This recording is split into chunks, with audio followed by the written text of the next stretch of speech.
It's very interesting thinking about the poker boom and thinking about that time, looking back at it now. It was a fun time, and nobody could ever actually prepare me for that. You know, when I started playing poker, I never expected to be Phil Ivey, to get a hold of millions of dollars at such a young age, living in Vegas. It was just an incredible experience. I still remember the first time somebody came up to me and asked me for my autograph. I just couldn't believe it. You were way, way bigger than me. I mean, if we put a number, 5 times bigger. 100 times. 100 times, no, I'm okay. just joking, I'm joking. No, but I'm saying people would say hi to me, maybe want a picture. They'd follow you into the bathroom. Yeah, that happened a couple of times. Right.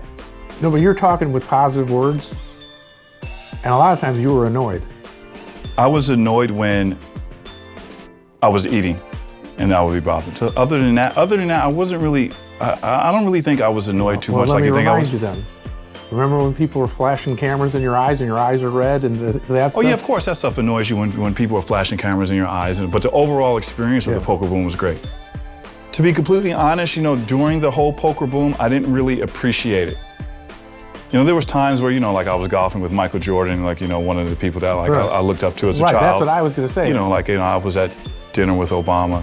Yeah. You know, things like that, like, were just, of course those things were amazing, but I can say, like, I honestly didn't appreciate them the way that I do now, being able to look back at those things. The young up-and-coming poker players, a lot of them are incredibly talented. I'm kind of out of touch with a lot of the players of today, so once I start, you know, playing tournaments, I'm sure I'll learn who most of them are again. A lot of times it's difficult for me to relate to some of the younger poker players because it's, you know, again, we come from such a, there's a generational gap. It starts out as a generation gap because of our age, but then we became colleagues, so that united us.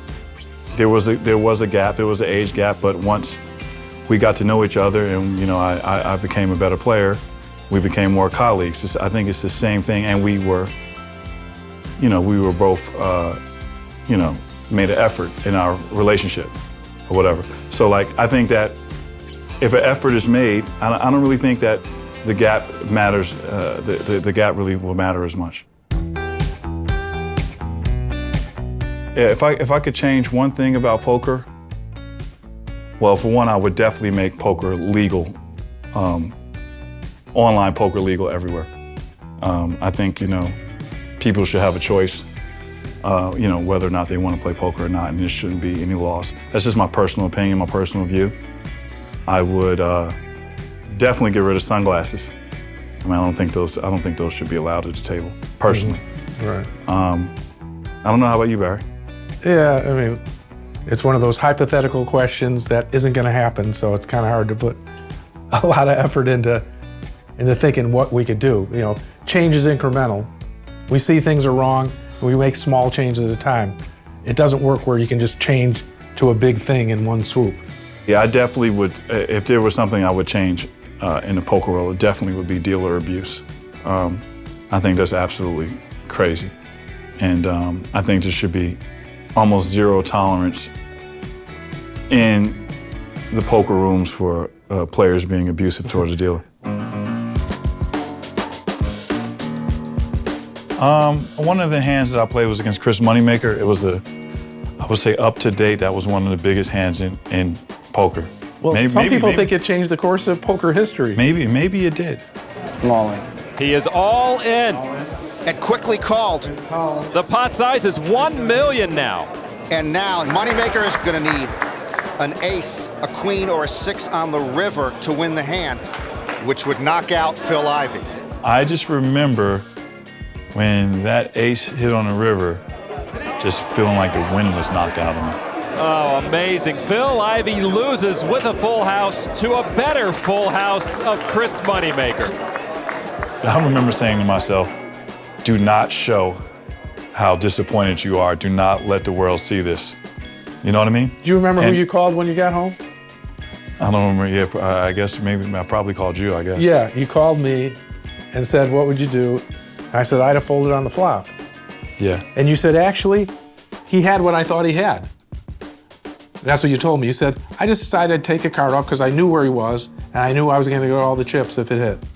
No, I think at the time I didn't really understand no limit hold'em, you know, and right, that's true. I would have probably. I mean, it was like a 10-handed game, and I, you know, should have folded on the flop. Obviously we know this now, but again, you know, you were just playing off the cusp back then, right? Right. The game was not solved in these type of situations. So for you. For me, yeah, you know, which was yeah. So you know, so I called and a 9 hit, and then you know, the ace came in the river, but it ended up being better for poker that Chris won, I think. Maybe not better for me financially. At the time, I didn't really have much money. Yeah, one of the things I would think, we think about hands we played badly more than hands we won, more than hands we played well.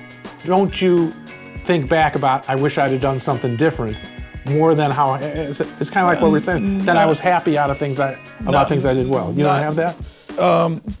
I mean, I think about it. I think about past hands just like kind of like analyze them and like think about like what my thought process was in that moment, and think about what they were thinking and think about like what I could have done differently. But I don't attach to that thought.